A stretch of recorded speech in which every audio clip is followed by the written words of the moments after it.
Naho ubuzima butaboroheye muri site aho baronkejwe aho bakika umusaya inyuma yo gutegwa n'amazi y'ikiyaga Tanganyika n'uruzi Rusizi bamwe mu bene gihugu bo muri site Sobere bari yungunganije baza baracuruza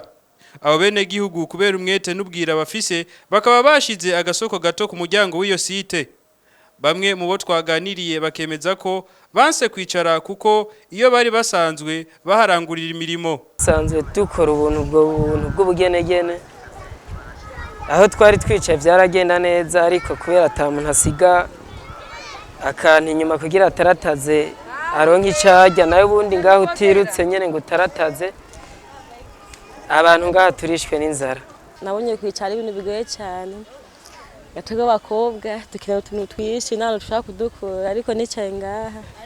ronka nk'ijana cy'amajana 2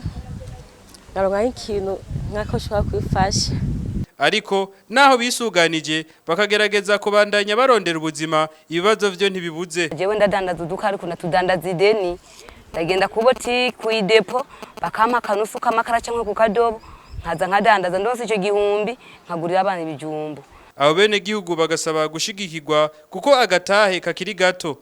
nta mitaye dufise tudandaza urabona umwana nawe avuye kwishura ashaka kurya ntumubwira ati jewe ndi mu buhungiro ndagowe ntabibona abana bagaca baguma bayerera turabayeho nabi kabisa ico no sawa nuko nyene ubushaka kunyongereza nk'abantu nyine bofasha nkaronka nyine agatanyine kisumbuye na cyane nkasabira n'abari ngaha bose ko bogirane